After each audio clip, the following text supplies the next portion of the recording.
She had been standing in the lobby for 4 hours. Not sitting. Standing. A 3-year-old asleep on her shoulder, one bag at her feet and shoes worn down past the sole on the left side. The building was glass and steel, and men in suits who looked through her the way you look through a window you have no reason to open. She had not asked for anyone by name. She told the front desk one thing: "I will wait until he comes down." She knew he crossed the lobby at 6:15 every evening. She knew because she had stood in this same spot 3 days before and watched. And 3 days before that, he had walked past her twice already. The third time the child woke up and looked directly at his face. She said one sentence. He did not expect it from someone asking for a job. He gave her 30 days. He did not know yet that on day 29 his entire board would be looking at her name on a document that changed the future of his company. And that the name had been there for 11 years. Darnell Quincy Ashford was 52 years old. He had built Ashford Meridian Capital from a single commercial lease in East Baltimore into a real estate empire that operated across 14 states. He did not build it through luck. He built it through a system. Every decision ran through the same filter. What is the return? What is the risk? What is the cost of being wrong?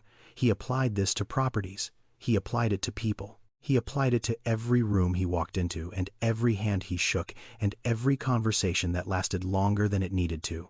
He did not have a family. Not because he could not. Because family was a variable he could not model. Children were liabilities that compounded. Wives were partnerships with no exit clause. He had decided this at 31 and had not revisited the decision since. This is not cruelty. It is efficiency. There is a difference. That is what he told himself. He had been telling himself that for 21 years. The third time he crossed the lobby, the child on the woman's shoulder was awake. The girl was 3 years old. She had her mother's stillness. She did not cry. She did not reach for him. She did not look away. She looked at him the way someone looks at a door they have been waiting for someone to open. Darnell stopped walking. He looked at the woman, at the bag at her feet, at the shoes. The left sole was worn past the tread. The right was close behind. He looked at her hands. They were steady. The way she held the child was not the grip of someone about to collapse. It was the grip of someone who had been holding on for a long time and had stopped noticing the weight. She spoke before he did. "I do not need charity. I need 30 days. If I do not earn it, I will leave and you will never see me again." He did not respond for 11 seconds. She counted. She had learned a long time ago that silence from powerful men was not rejection. It was processing. What position? Any position. Start me anywhere. He looked at the child again. The girl was still watching him. Not with hope. Not with fear. Just watching. As if she already knew what he was going to do and was simply waiting for him to catch up. Darnell took out his phone. He called his executive assistant. She answered on the first ring the way she always did. Jolene Therese Kinsley, process her, mailroom, minimum wage, 30 days. His assistant looked through the glass wall of the lobby at the woman standing near the front desk with a sleeping bag strap still visible under her coat and a child balanced on one hip. The assistant had seen 100 people try to get through that lobby. She had processed their hope and filed it under rejected. She looked at Jolene the way you look at someone you have already categorized. Then she looked at Darnell. And she saw something she had not seen in 4 years of working for him. She did not have a word for it, but it made her process the paperwork without asking a single question. Darnell did not give Jolene a chance because he believed in her. He did not know her. He had not read a resume. He had not checked a reference. He gave her 30 days because a 3-year-old girl had looked at him across a marble lobby with an expression that contained no expectation at all. And that absence had hit him harder than any pitch he had heard in 20 years of boardrooms. He did not ask her last name. He would not check it for 28 days. When he did, he would understand why she had chosen his company and no other. The building had 34 floors. The mailroom was in the basement. Jolene started there on a Monday morning at 6:00. She had dropped Naomi at the city's free daycare program 40 minutes earlier. The program ran until 5:30 the evening. Jolene's shift ended at 6:00. The daycare was 14 blocks from the building. She had 30 minutes to cover them. She covered them every day. She never missed. The mailroom was fluorescent lights and metal carts and the smell of toner and old carpet. Packages came in through a loading dock on the south side. Internal mail moved through a system that had not been updated in 6 years. There were routing slips, color-coded bins, a manual log that Coretta May Bridges had maintained since before the building changed its name. Coretta May Bridges, 61 years old. She had worked in this basement for 19 years. She had outlasted 4 CEOs, 3 rebrands, and 1 complete renovation that replaced everything on every floor above her and left the mailroom exactly as it was. She did not take this personally. She took it as confirmation of what she had always suspected. The people upstairs thought the mail delivered itself. Coretta watched Jolene on the first morning and said nothing. She watched the way Jolene opened the first bin, read the routing slips, and began sorting without asking for instructions. Her hands moved through the envelopes the way hands move through something they have done before. Not fast, precise. Each piece placed without hesitation. No second guessing, no checking. On the second morning, Coretta stood beside the sorting table and watched for 20 minutes. Then she said one thing. "You have done this before." Jolene did not look up. "I have done everything before." Coretta did not ask what that meant. She had spent 19 years in a basement watching people arrive and disappear. She knew the difference between someone who was passing through and someone who had arrived with a purpose they were not ready to explain. Jolene was the second kind. Coretta could tell by the way she never looked at the clock. People who are just getting through the day look at the clock. People who are working towards something do not need to. They already know exactly how much time they have left. Jolene ran 14 blocks every evening at 531. She ran in the shoes with the worn soles.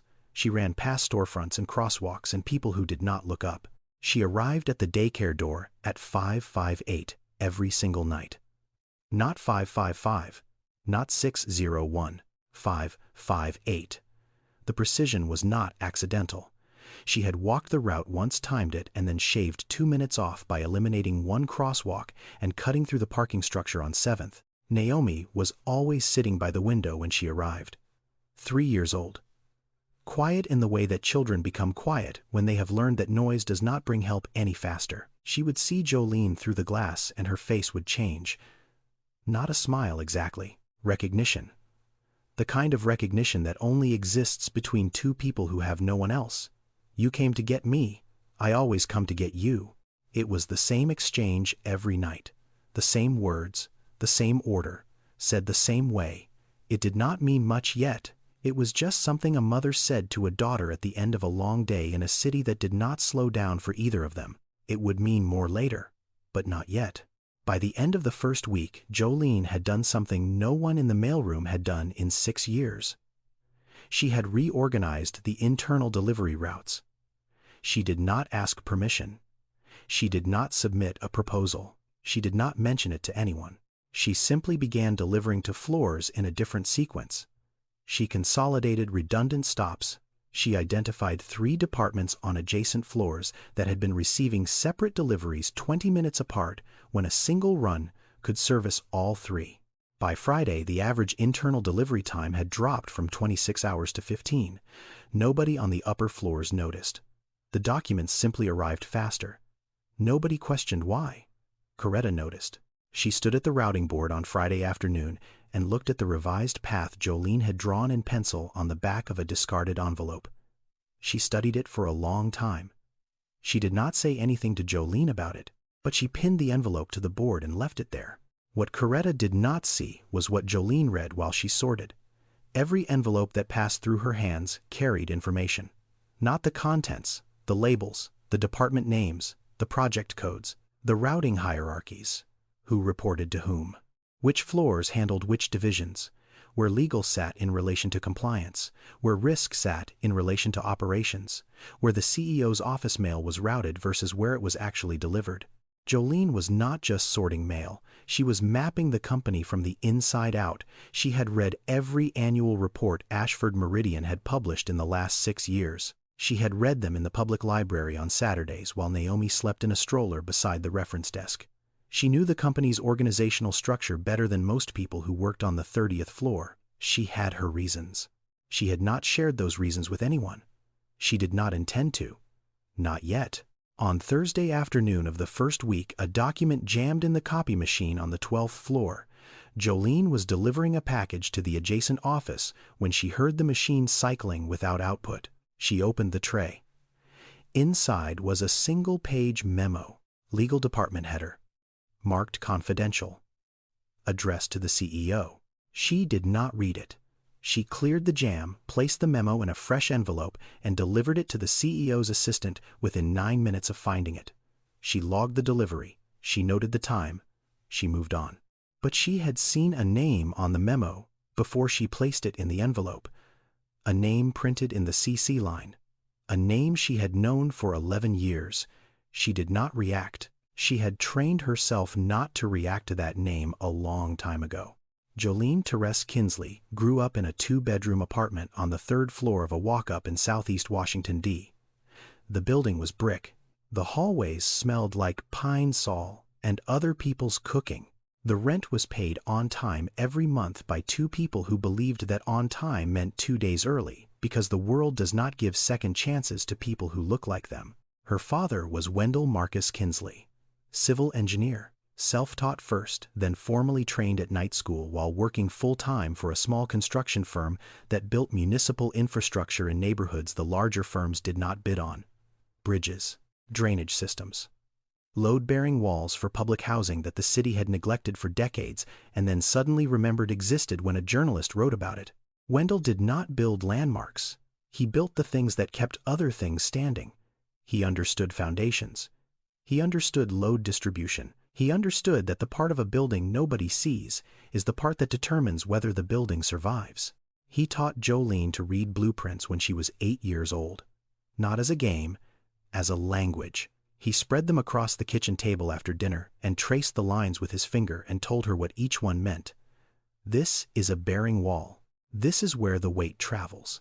This is what happens if you remove this column. She learned structural logic before she learned algebra. Her mother was Diane Patrice Kinsley, night shift nurse at the public hospital on Martin Luther King Avenue. She worked 1:00 p.m. to 7:00 a.m. 4 nights a week for 14 years. She came home in the morning smelling like antiseptic and exhaustion. She slept until 1:00 p.m. Then she got up and ran the household with the same precision she applied to patient charts. Diane taught Jolene to manage money. Not in theory, in practice. She gave Jolene the household budget at age 10 and asked her to find where the waste was. Jolene found $47 a month in overlapping subscriptions and a pharmacy charge that had been duplicated for 3 months without anyone noticing. Diane did not praise her. She said good and then asked her to find more. Between them, Wendell and Diane built something that did not appear on any balance sheet. They built a daughter who understood that systems could be read, that problems had structures, and that the distance between where you are and where you belong is not measured in miles. It is measured in what you know and what you are willing to do with it. Wendell carried a notebook. Brown leather cover. The corners were soft from years in his coat pocket. It smelled like ballpoint ink and concrete dust. He wrote in it every day. Project notes, structural calculations, sketches of load paths drawn in the margins of grocery lists, solutions to problems that had not been assigned to him but that he solved anyway because solving them was how his mind stayed sharp. He wrote one thing on the last page, a message addressed to Jolene. She did not read it until years later. She was not ready. She did not know yet what it contained, but she carried the notebook the way he carried it, in her coat pocket, close, where it could not be taken without her knowing. Wendell drew diagrams on napkins at the dinner table. He would hold up a napkin and say to Jolene, "Look at this," and then he would sketch a cross-section of a retaining wall or a column footing or the stress distribution pattern of a bridge deck and explain it in words she could follow. Not simplified, translated. He never talked down to her. He talked across to her as if she were a colleague who happened to be 9 years old and sitting at a kitchen table eating rice and beans. Diane would watch from the doorway and say nothing. Not because she did not care, because she recognized what was happening. Her husband was not teaching their daughter engineering. He was teaching her that she was worth teaching, that her mind was a place worth building in, that no one could take what she put inside it. They both believed that. They said it to her often enough that it became part of how she thought. Nobody can take what you put in your head. It was the closest thing the Kinsley family had to a creed. It lived in the apartment on the 3rd floor of the walk-up in Southeast D.C., the way other families keep photographs on the wall. Present, visible, referenced without being spoken. The notebook sat on Wendell's nightstand when he was home and traveled in his coat when he was not. Jolene knew it by sight, the way she knew his hands or the sound of his key in the front door at 6:40 every evening. It was part of him. It would become part of her. But she did not know that yet. Wendell Marcus Kinsley died on a Thursday morning in March. He was 41 years old. The construction site was a municipal drainage project on the east side of the city, a retaining wall that he had flagged as structurally compromised 3 weeks earlier. He had written the report himself. Detailed. Specific. He had noted the exact points where the load distribution was insufficient. He had recommended immediate reinforcement before any crew worked below grade. The report went to his supervisor. His supervisor sent it to the general contractor.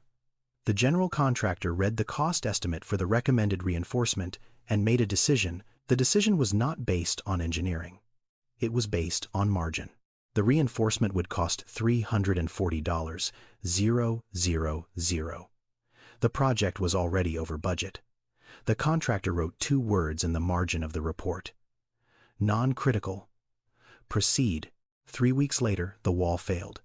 Wendell was below grade when it came down. He was pulled from the debris by the crew he had tried to protect.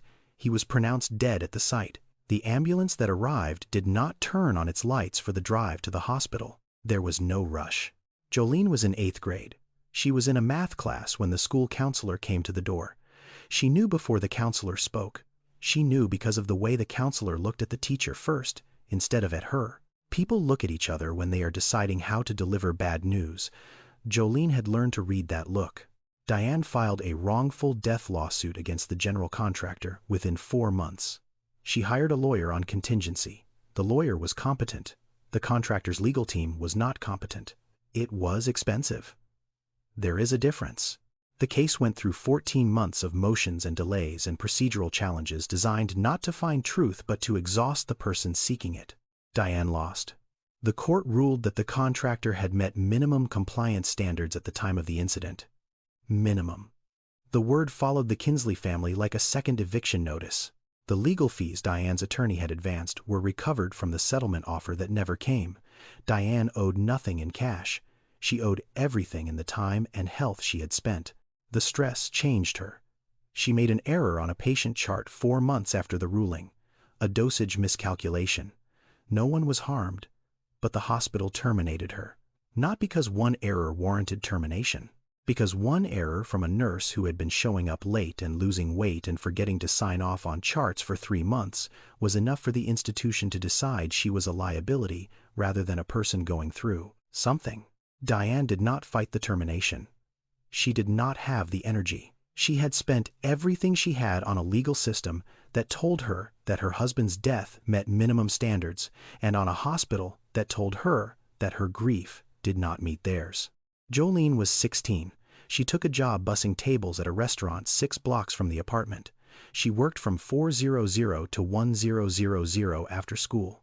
She did her homework on the bus. She brought home food from the kitchen at the end of every shift. The manager allowed it. He had a daughter the same age. Diane did not die of any single cause. She died the way a building collapses when you remove the supports one at a time and tell yourself each one is non-critical. The hospital. The lawsuit. The empty chair at the kitchen table where a man used to draw diagrams on napkins. Her body did not fail from disease. It failed from the accumulated cost of being told repeatedly by every system she turned to for help that what had been taken from her did not matter enough to correct. She died on a Sunday morning in November. Jolene was 17. She found her mother in the bedroom. The light was coming through the window at the angle her father used to describe in his notebook as the reason he loved that apartment. The morning light. The one that made the room feel like the world was doing something kind. Jolene stood in the doorway for a long time. She did not have a trust fund. She did not have a relative who could take her in. She did not have a lawyer, or a plan, or a savings account, or a single adult in her life who was required by law or love to make sure she survived. She had a notebook with her father's handwriting in it, and a lease she could not pay, and a closet full of her mother's nurse uniforms that still smelled like antiseptic, and a body that had learned to keep moving because stopping was not an option the world had offered her. The company that had ignored her father's safety report was not small. It was a subsidiary, a construction arm of a larger entity that operated under a different name. The parent company sat several layers above the contractor in a corporate structure designed to separate liability from profit. Jolene did not know the name of the parent company. Not then. She would not learn it for another 11 years. Jolene turned 18 inches the apartment alone. She worked 2 jobs, bussing tables and cleaning offices for a janitorial company that paid cash and did not ask for documentation she did not have. She slept 5 hours a night. She read her father's notebook on the bus the way other people read scripture. Not for comfort, for instruction. The notebook was not sentimental to her. It was operational. Every page contained a solution to a problem. Structural calculations, load path analyses, notes on material strength and failure points. Her father had spent his career solving problems that other people created by cutting corners. The notebook was a record of every time he had been right and every time the system had not cared. She began taking courses online at 19.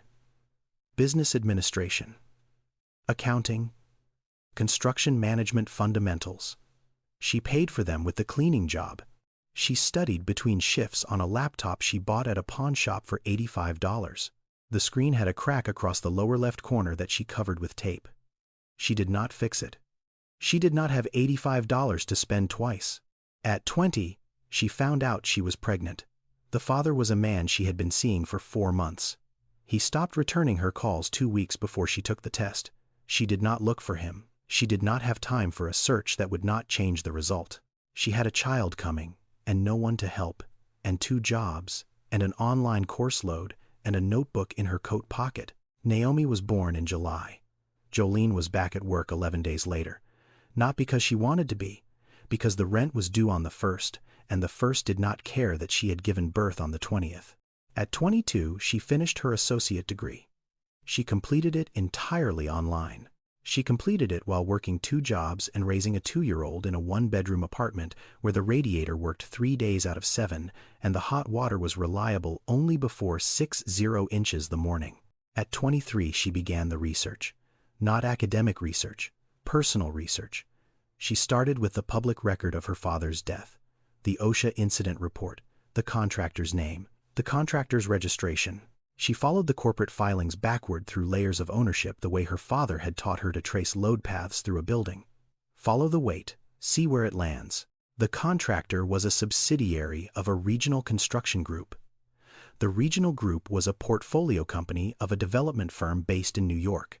The development firm was wholly owned by a capital holding company that operated across 14 states and managed $2.3 billion in commercial real estate assets. The name of the holding company was Ashford Meridian Capital. The CEO was Darnell Quincy Ashford. His office was on the 34th floor of a building on the east side of Manhattan. She did not go to the building on Lexington Avenue to beg for a job. She went because her father's death had a return address, and it was on the 34th floor. The second week moved faster than the first. Not because Jolene worked faster, because the building had started to feel the effects of someone who understood systems operating inside a system that had forgotten it was one. On day 8, she found a scheduling conflict in the conference room booking software that had been creating double bookings on the 22nd floor for 6 months. The IT department had been notified 3 times, each time the ticket had been marked resolved without being fixed. Jolene did not submit a 4th ticket.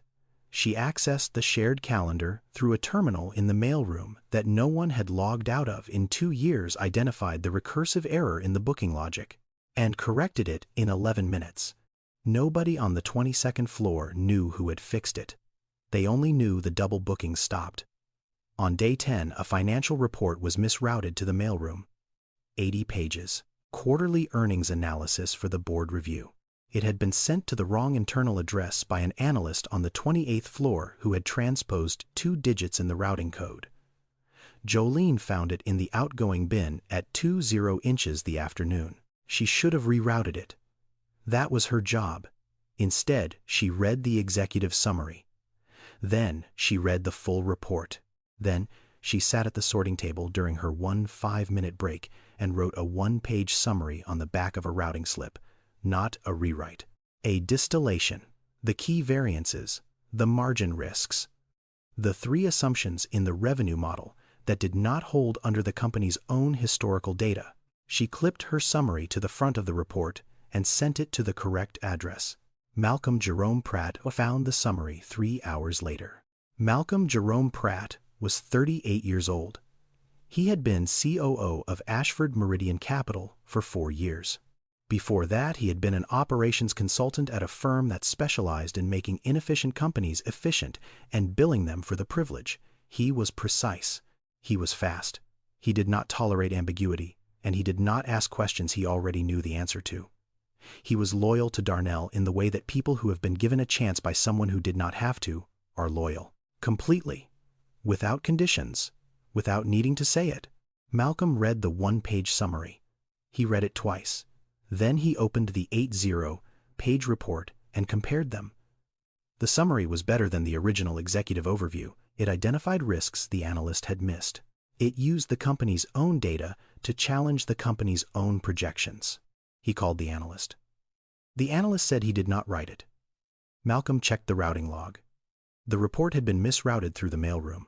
Someone in the mailroom had read an 80-page financial report, understood it, and produced a more accurate analysis than the department whose job it was to do exactly that. He called Jolene to the 30th floor. She arrived in the same clothes she wore every day. Clean. Pressed. The same shoes. She stood in front of his desk and did not sit down because he had not offered a chair. Malcolm did not introduce himself. He placed the summary on the desk between them. You wrote this? Yes. Where did you learn to read a financial model? On my own. That is not an answer. It is the only one I have. Malcolm looked at her for a long time. He was a man who assessed people the way engineers assess materials, by what they could bear, by where they bent, by where they broke. He could not find the breaking point. You are in the mailroom. Yes, you do not belong in the mailroom. That is not for me to decide. Malcolm leaned back. He recognized something in the way she spoke. Not the words, the structure, the economy. She answered exactly what was asked, and nothing more. She did not volunteer. She did not explain. She did not perform. He had spent 15 years in rooms full of people who performed competence. This woman was not performing. Stay where you are. I will be watching. Jolene returned to the basement. She did not tell Coretta about the meeting. She did not mention the summary. She went back to the sorting table and picked up where she had left off. Coretta watched her come back and said nothing. But she noticed that Jolene's hands were steady. The same steadiness as always. Whatever had happened on the 30th floor had not changed anything Jolene was showing on the outside. It had changed something else. Malcolm opened his laptop that evening and typed a memo to himself. 1 line, mailroom hire, day 10, flagged for review. He did not send it to anyone. He saved it in a folder he kept for situations that did not yet have a category. He had only used that folder 3 times in 4 years. Day 15 was a Tuesday. Darnell Quincy Ashford took the service elevator to the basement at 4:47 inches the afternoon. He did not normally take the service elevator. He did not normally visit the basement. He did not normally do anything that was not on his calendar, and his calendar that day had him in his office until 6:00. He told himself he was checking on a facilities issue that had been flagged in the building management report. The report was real. The issue was a leaking pipe in the sub-basement storage area. He could have sent someone. He went himself. He found Jolene pushing a mail cart through the corridor between the loading dock and the sorting room. She saw him before he saw her. She did not stop pushing the cart. She did not adjust her posture or her pace. She continued at the same speed as if the CEO of the company standing in a basement hallway was simply another obstacle in a route she had already optimized. He spoke first. "How are the 30 days? I have 15 left. And then what? That depends on what you see in 15 days. He looked at her. She was still holding the cart, not leaning on it, holding it the way someone holds something they are about to move. He noticed her hands. They were the hands of someone who had worked with them for a long time, not rough in the way of carelessness, worn in the way of repetition. He noticed the way she spoke. The sentence structure. The precision. No filler words. No hedging. No deference. She spoke the way people speak when every word costs something and they have learned not to waste. He had spent 25 years reading people. He had built a career on the ability to sit across from someone and know within 90 seconds whether they were worth the investment. He had developed this skill into something he trusted more than any financial model. Standing in a basement hallway on a Tuesday afternoon, looking at a woman pushing a mail cart who spoke with the precision of someone who had spent years preparing to be in exactly this building, he could not read her. He could not determine what she wanted. He could not identify the angle. This was unusual. It had not happened in a very long time. He nodded once and walked toward the service elevator. He did not say anything else. She did not expect him to. When he reached his office, he opened the HR system and pulled Jolene's employee file. The file contained her name, her age, her address, her emergency contact which was listed as none, her employment history which was blank, her education which listed an associate degree from an online program, her family status, single mother, one dependent. He looked at the file for a long time. That is not right. Nobody arrives that precise from nowhere. He closed the file. He did not open it again for 13 days. Coretta May Bridges, 61 years old. She had worked in the basement of that building since before the building had a name. She had started as a temp when the company was still called Ashford Development Group, and the mailroom was a folding table in a hallway near the boiler. She had watched the company change its name twice, its logo 3 times, and its CEO once. She had not changed anything about herself. She drank tea every morning from a chipped ceramic mug that she had brought from home on her first day 19 years ago. The mug had a phrase printed on it in faded block letters. "Patience is a weapon." She did not remember where she had bought it. She remembered what she had been going through when she bought it, and that the phrase had felt less like advice and more like a diagnosis. She had raised 2 sons alone in a 1-bedroom apartment in East Harlem. Both were grown now. One was a bus driver in Newark. The other had not called in 2 years. She did not talk about either of them at work. She did not talk about much at work. She had learned a long time ago that talking about your life in a building where you are invisible is the same as talking to the walls. The walls do not answer, and nobody on the floors above you is listening. Coretta had seen every kind of person come through that basement. Interns who treated the mailroom like a joke on their way to somewhere better. Executives who came down once a year for a facilities tour and looked at her the way you look at furniture that came with the lease. Temp workers who lasted 3 days. Maintenance staff who lasted 3 decades. She had cataloged all of them. Not by name, by type. Jolene did not fit a type. Coretta did not say this out loud. She did not need to. She simply began doing something she had not done for anyone in 19 years. She began sharing information. Not gossip, not opinion, structure. She told Jolene which floors made the real decisions. Not the executive floor, the 28th. That was where the analysts built the models that the executive signed. She told her which assistant controlled access to the CEO. Not the executive assistant the company listed on the website. The scheduling coordinator on the 31st floor, who managed the calendar and decided who got 15 minutes and who got rescheduled indefinitely. She told her which board member had been there longest, and which one had been added most recently, and which one never spoke in meetings, but always voted last because he waited to see which way the room was leaning before committing. She told Jolene these things over the sorting table, between bins. While the fluorescent lights hummed overhead, she offered them the way she offered everything, without commentary, without instruction, like someone setting tools on a workbench and letting the other person decide which ones to pick up. Jolene listened. She did not take notes. She did not ask follow-up questions. She absorbed information the way she absorbed everything. Quietly. Completely. With the patience of someone who had learned that knowing the shape of a system is the first step to changing what it produces. Coretta did not ask Jolene what she intended to do with any of it. She did not ask because she already recognized the look. She had seen it once before. In a mirror. 19 years ago. When she had taken a temporary job in a basement and decided to make it permanent because being inside the building was worth more than being anywhere else when you were waiting for the right moment to matter. She poured Jolene a cup of tea one morning. In a second mug she kept in the drawer. She placed it on the sorting table without a word. Jolene picked it up and drank it without a word. Neither of them acknowledged the gesture. Neither of them needed to. It was not a small thing. In 19 years, Coretta had never shared the tea. Malcolm walked into Darnell's office on the morning of day 18 and closed the door behind him. He did not sit down. He placed a single sheet of paper on the desk. The one-page summary Jolene had written. Darnell looked at it. He had already seen it. Malcolm knew that. This was not about the summary. This was about what to do with the person who wrote it. Move her to operations support. Temporary. No title change, no pay increase.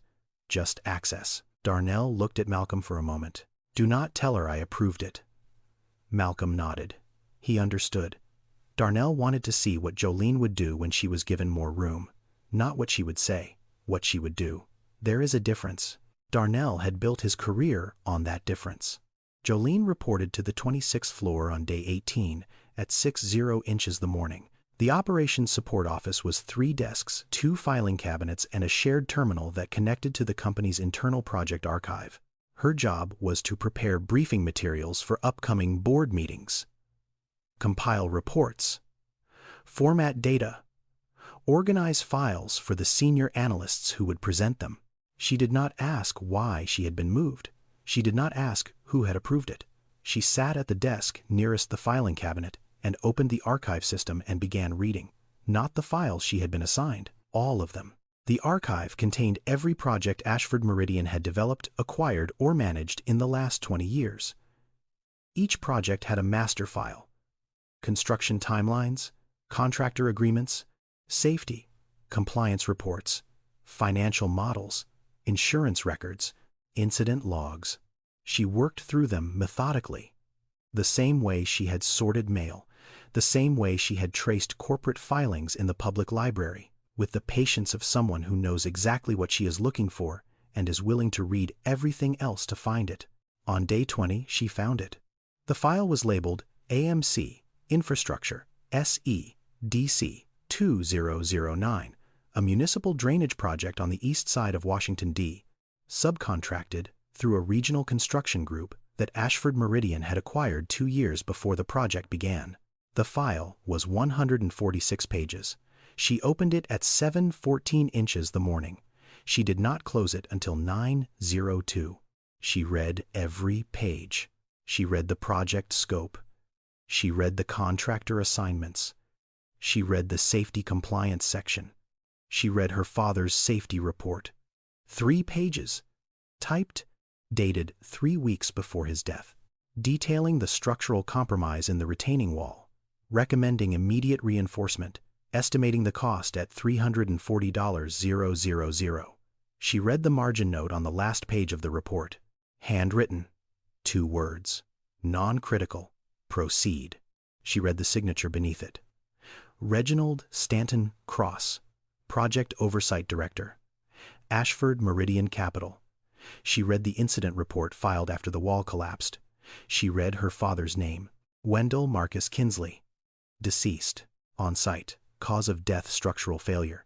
She read the insurance settlement summary, the contractor's liability cap, the legal disposition. Case closed. No further action. She read it the way a surgeon reads a chart. With precision. Without flinching. Her hands did not shake.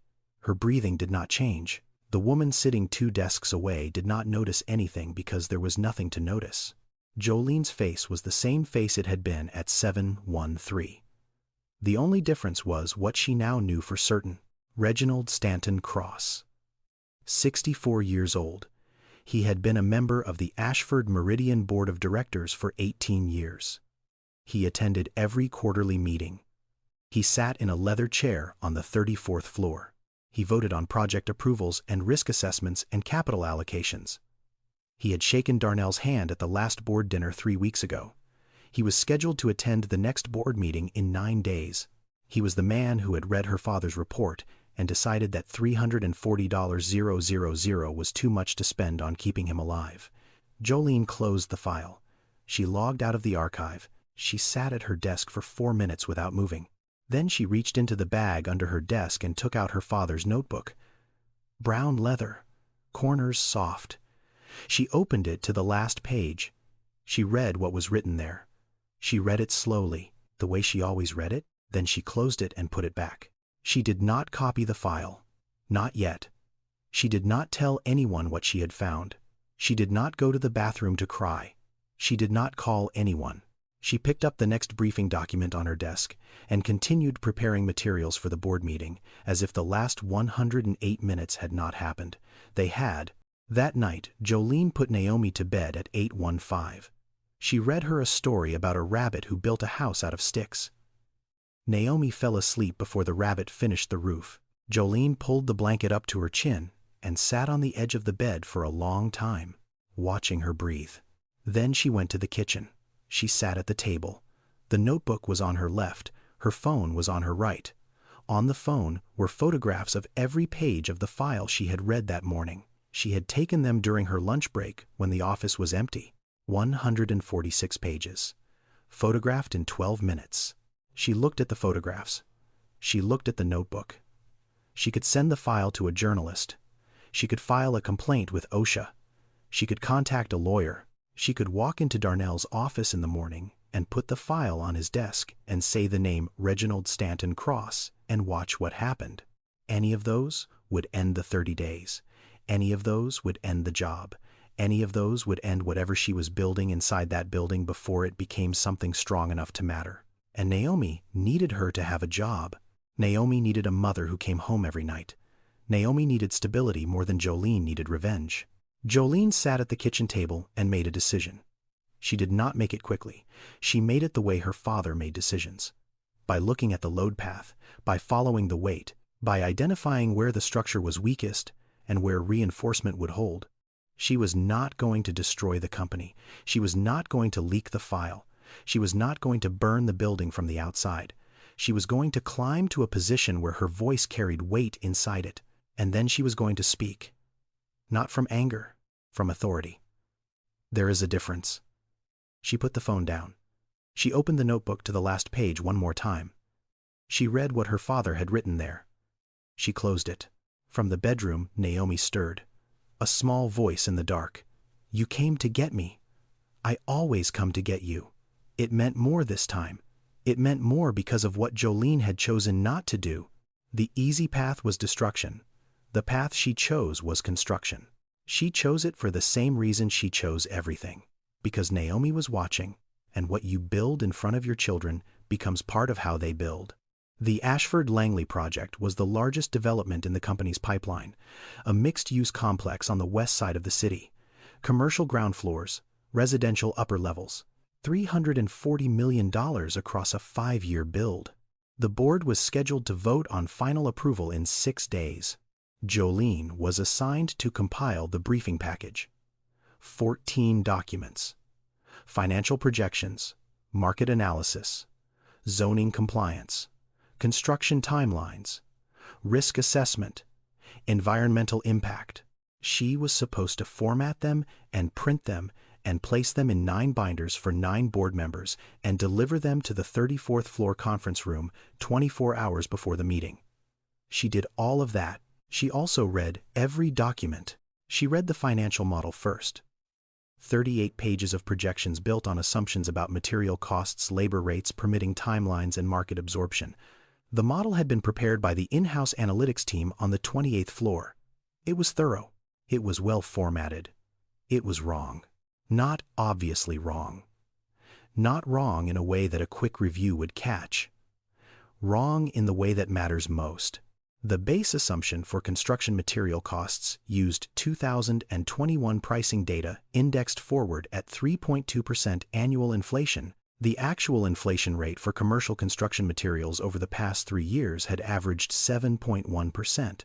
The difference on paper looked small, a few percentage points, but compounded across a 5-year build on a $340 million project. The gap produced a cumulative shortfall of $28 million. That was not accounted for in the contingency budget. Nobody had caught it because nobody had checked the base assumption. They had checked the formulas. They had checked the formatting. They had checked the summary tables. But the number at the bottom of every column was only as accurate as the number at the top. And the number at the top was wrong. Jolene wrote the analysis in 4 pages. She did not use her name. She did not use emotional language. She did not mention her father or safety reports or anything that was not directly relevant to the financial model in front of her. She wrote it the way Wendell would have written a structural report. Here is the data. Here is the error. Here is what happens if it is not corrected. Here is the cost of correction versus the cost of proceeding without it. She placed the 4 pages on Malcolm's desk at 5:45 inches the evening. She left the building. She ran 14 blocks to the daycare. She arrived at 5:58. Malcolm found the document at 7:00 the next morning. He read it. He read it again. He sat at his desk without moving for 4 minutes. Then he picked up the phone and called Darnell. He walked into Darnell's office with the 4 pages and placed them on the desk the way he had placed the 1-page summary 2 weeks earlier. Darnell read the first page, then the second. Then he went back to the first. Who wrote this? The woman from the mailroom. Darnell looked at the pages for a long time. He did not say anything else. He did not need to. The document was precise. The analysis was correct. The error was real. And the person who found it had been in the building for 23 days, had started in the basement, and had not once asked for credit or recognition or a title or a raise. She had simply done the work that nobody else had done and left it where it would be found. He picked up the phone and told his assistant to bring Jolene Kinsley to the 34th floor. Jolene walked into the CEO's office at 9:15 on a Wednesday morning. Day 27. She had never been on the 34th floor. The carpet was different from every other floor. Thicker. The kind of carpet that absorbs sound so completely that the room feels like it exists outside of the building it sits in. Darnell was standing behind his desk. The 4-page report was open in front of him. He did not ask her to sit. She did not ask if she could. This is yours. Yes, he looked at her the way he had looked at her in the lobby 27 days earlier, but differently. In the lobby, he had been looking at a woman he could not categorize. Now, he was looking at a woman he could not explain. Where did you learn to read a financial model at this level? I went to school online. I learned the rest from my father. He was an engineer. Yes, was. He died on a construction site. 14 years ago. The room was quiet. Darnell did not look away from her. He did not offer condolences. He did not ask which site. He would learn that later. For now, he was processing something else. He was looking at a 29-year-old woman who had lost her father to the kind of project his company financed and had walked into his building and asked for a job and had spent 27 days proving that she belonged on the floor she was standing on. He recognized something. Not sympathy, recognition. The specific recognition of one person who had built themselves from nothing looking at another person who had done the same thing and understanding that the raw material was identical even if the outcome was not yet equal. I want you to present the financial analysis to the board. Day 29, the Ashford Langley Review. Jolene did not blink. The full board. 9 members. You will present the risk section. She looked at him. He looked at her. Neither of them said anything for a moment. Then she nodded once. She turned and walked toward the door. She opened it. She stepped into the hallway. The elevator was 40 feet away. She walked to it. She pressed the button. The doors opened. She stepped inside. The doors closed. She stood alone in the elevator. She had 2 days. She had waited 11 years for those 2 days. Jolene sat on the floor of the apartment that night with her laptop open on the coffee table. The screen glowed in the dim room. Naomi was on the bed behind her drawing with crayons on a piece of printer paper Jolene had brought home from the office. The presentation was 18 slides. The financial analysis, the risk projections, the corrected material cost assumptions, the $2.8 million gap, the recommended adjustments, everything Darnell had asked her to present. She built it in 3 hours. Clean, precise, no wasted slides, no decoration, numbers and logic and the clear language of consequence. Then she opened a new slide, slide 19. She did not type immediately. She sat with her hands on the keyboard and looked at the blank white rectangle on the screen. Then she began. The slide was titled Safety Compliance History. She pulled data from the company's own public filings, annual reports, OSHA records, contractor incident logs that she had found in the archive during her time in operations support. She built a timeline, 15 years of construction projects managed directly or through subsidiaries by Ashford Meridian Capital. She identified 4 projects where safety reports had been filed by on-site engineers flagging structural or procedural risks. She identified which of those reports had resulted in corrective action and which had been overridden. One project stood out. A municipal drainage project in southeast Washington, D.C. in 2009. A safety report filed by the lead engineer 3 weeks before a fatal structural collapse. The report recommended $340 0 inches reinforcement.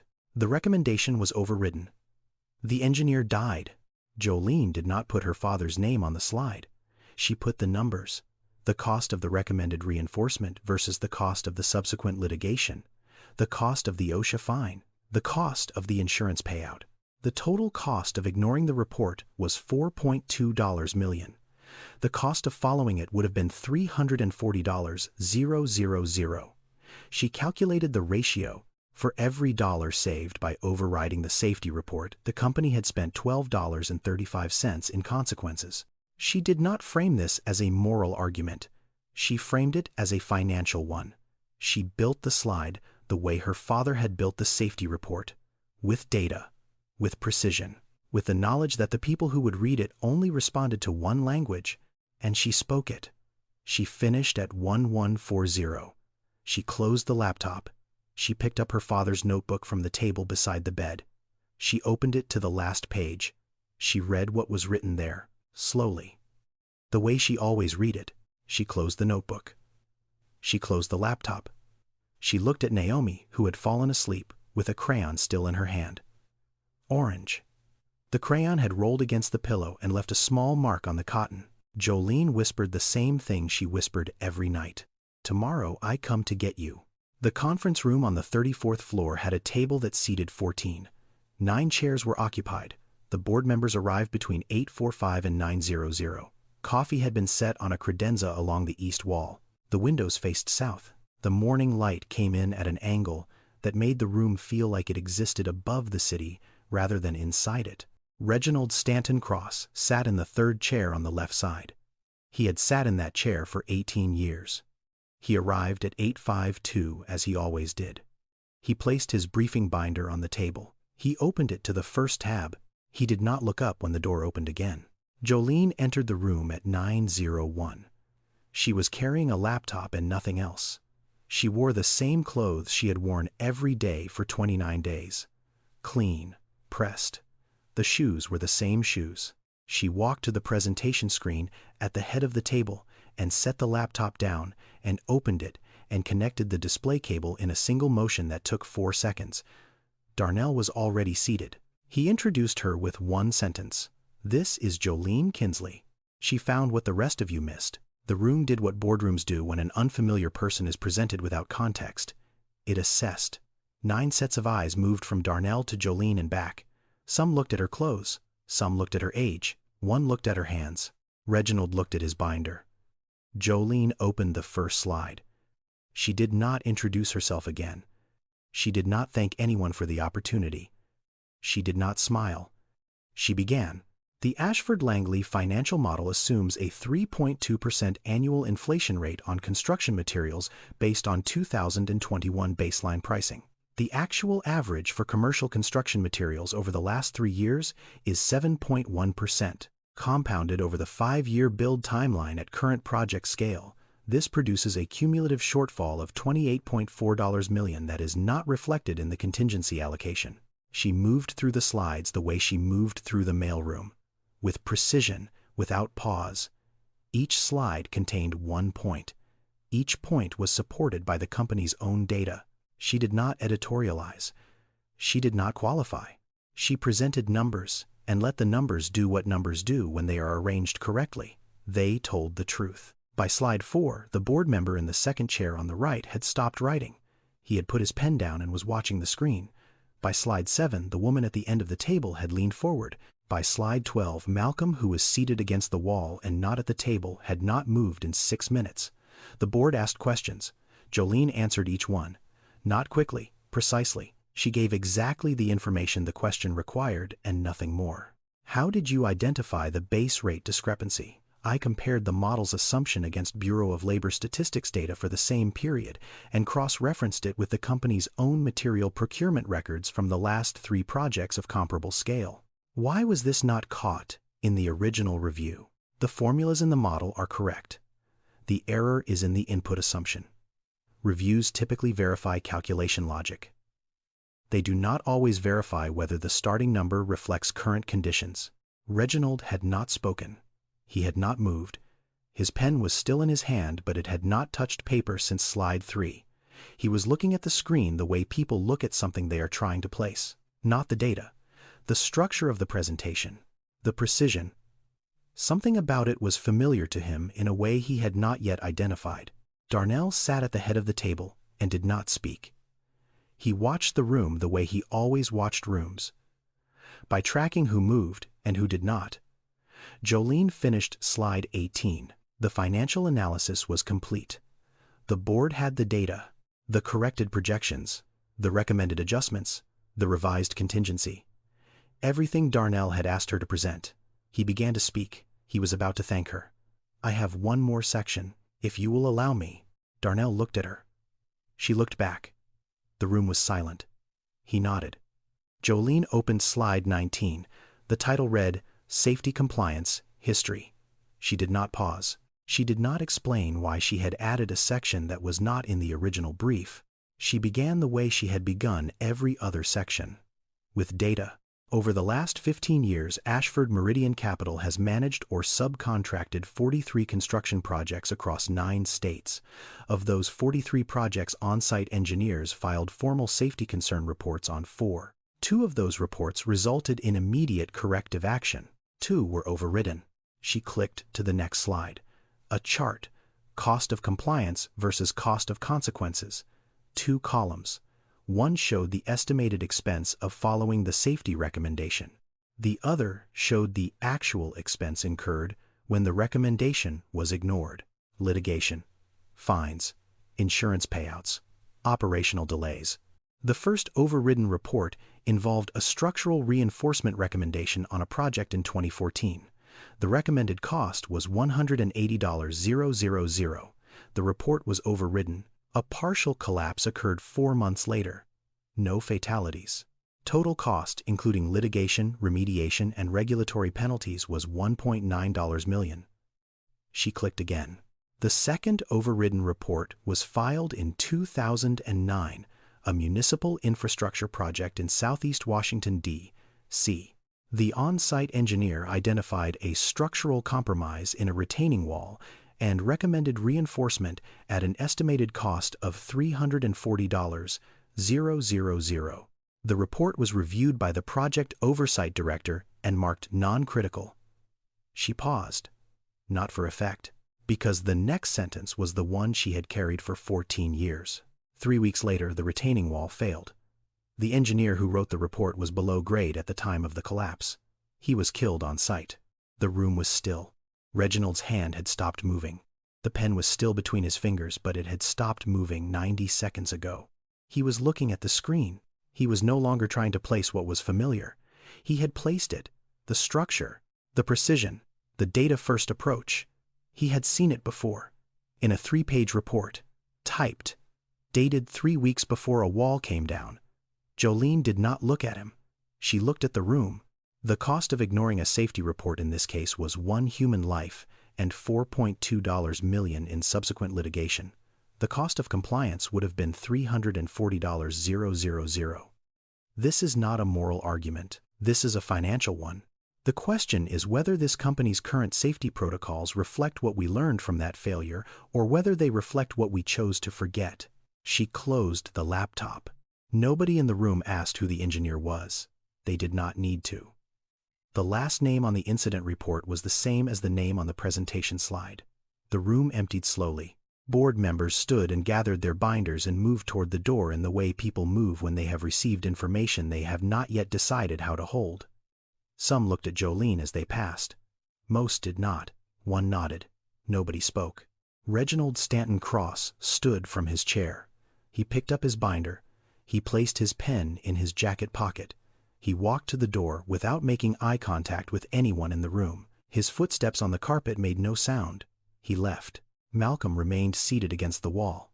Darnell remained at the head of the table. Jolene stood where she had stood for the entire presentation. She had not moved from that spot in 34 minutes. Darnell looked at her. "You did not come here for a job. I came here for both. The job and the answer." "What answer?" "Whether this company would do the right thing when it had the chance." The room was quiet. The coffee on the credenza had gone cold. The morning light had shifted and no longer reached the table. "Sit down.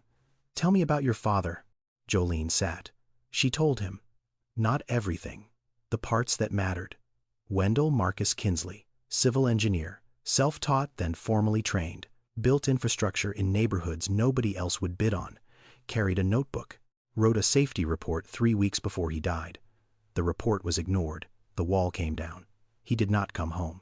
She told him about Diane, the lawsuit, the hospital, the Sunday morning in November.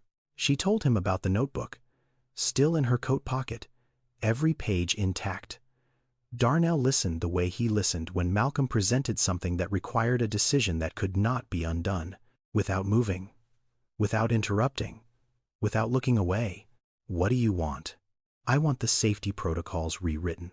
I want an independent audit of every project where a safety report was overridden, and I want the 30 days to become permanent, not because of who my father was, because of the report I just gave you." Darnell looked at her for a long time. He was a man who had spent 30 years reducing people to variables, risk profiles, return projections, probability assessments. He had done it so long that it had become the only way he knew how to see. He was looking at Jolene Kinsley, and for the second time in 29 days, he could not reduce her to anything. She was not a variable. She was not a projection. She was a woman who had walked into his building with a 3-year-old on her shoulder and a dead man's notebook in her coat, and had spent 29 days proving that she belonged in every room she entered, including this one. He nodded once. "The audit begins Monday." Reginald Stanton Cross did not wait for the board to act. He knew how these things moved. He had been in the room when the presentation ended. He had seen the faces. He had seen the data on the screen. He had seen a chart that calculated the exact cost of 2 words he had written in a margin 14 years ago. Non-critical. Proceed. The board convened an internal audit within 48 hours.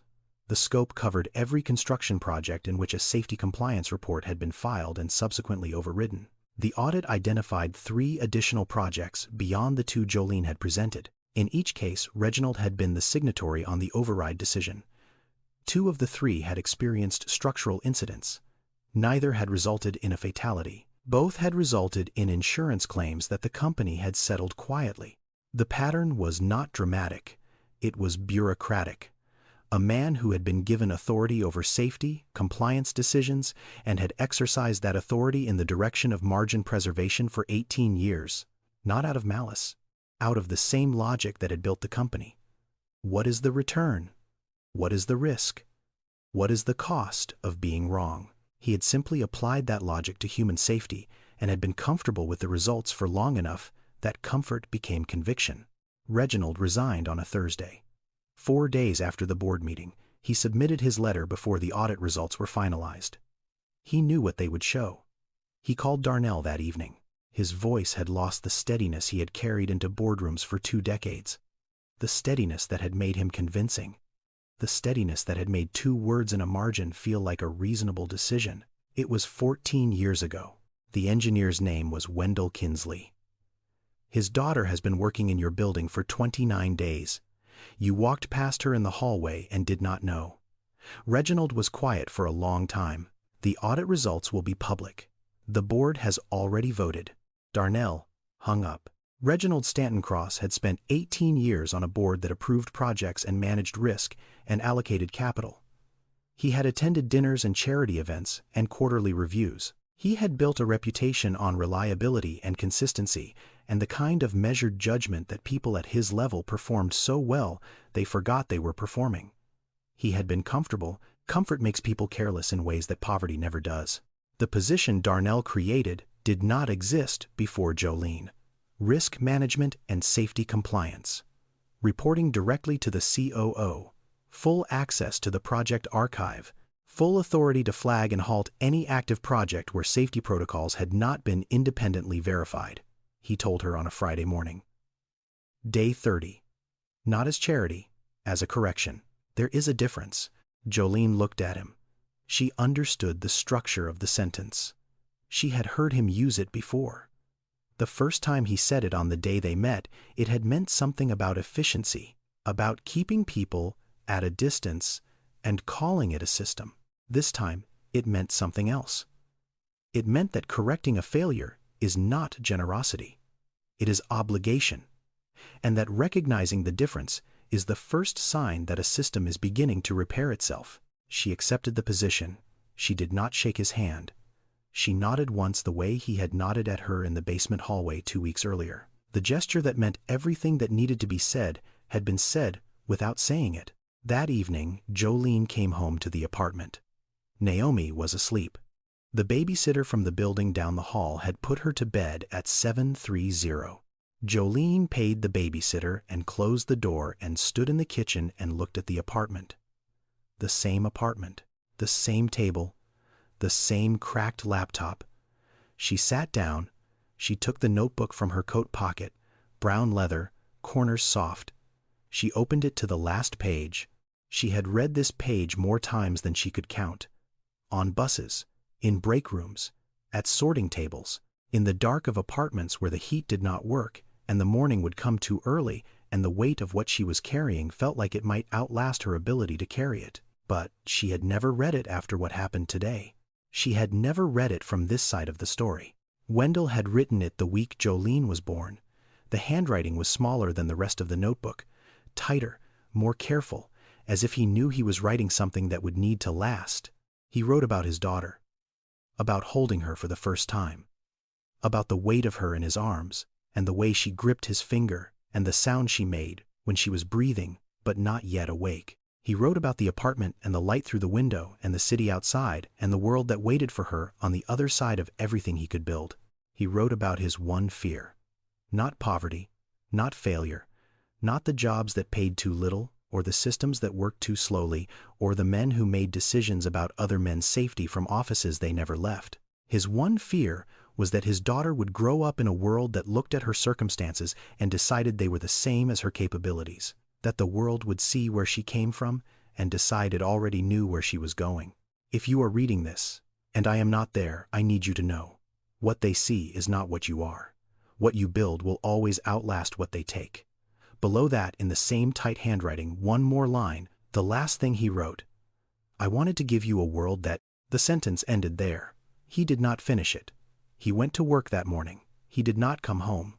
Jolene sat at the table and looked at the unfinished sentence. She had spent 14 years reading it as grief, as the proof that something had been cut short, as the measure of what had been taken.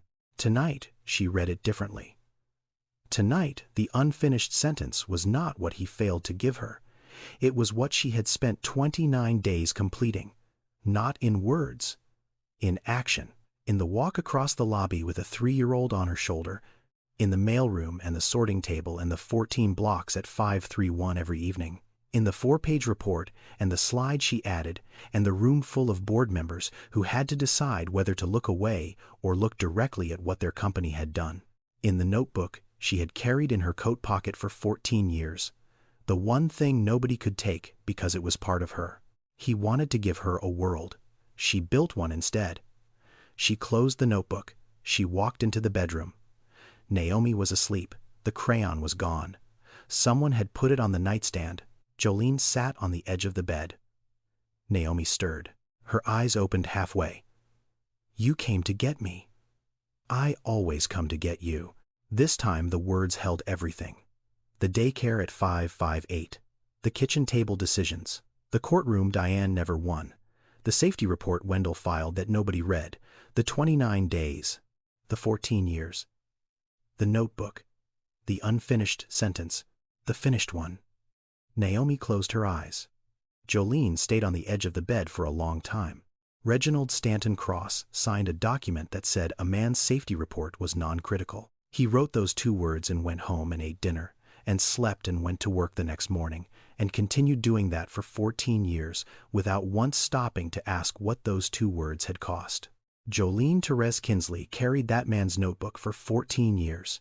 She walked into the building where his death was filed under case closed. She started in the basement. She sorted mail. She ran 14 blocks in worn-out shoes. She found the file. She read the margin note. She did not break a single thing. She built. The world decided which one of them was qualified. There is someone right now sitting in a position that does not match what they are capable of. Not because they lack skill, not because they have not earned it, because the door was never opened, and sometimes the person who opens that door is the person who was never supposed to be in the building. Dignity does not come from a title, competence does not require permission, and justice does not always look like destruction. Sometimes it looks like a woman standing at the head of a boardroom table on the 34th floor of a building she entered through the basement, presenting data so precise that the room has no choice but to listen.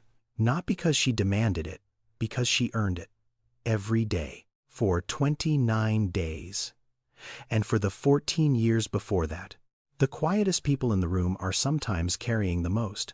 The people nobody looks at twice are sometimes the ones holding everything together. And the ones who were never given the chance are sometimes the ones who would have changed everything if they had been. If this story made you think about someone who has been overlooked, share it with them. Not because it will fix anything, because being seen is the beginning of being valued, and being valued is the beginning of being heard. If it made you remember someone whose work was never recognized, say their name out loud. Names matter. They matter more than titles. They last longer than positions. Wendell Marcus Kinsley. Say it. He built things that kept other things standing. Nobody should have to die to prove that matters. If it made you angry, that anger is information. Do not waste it. Subscribe. See you in the next one.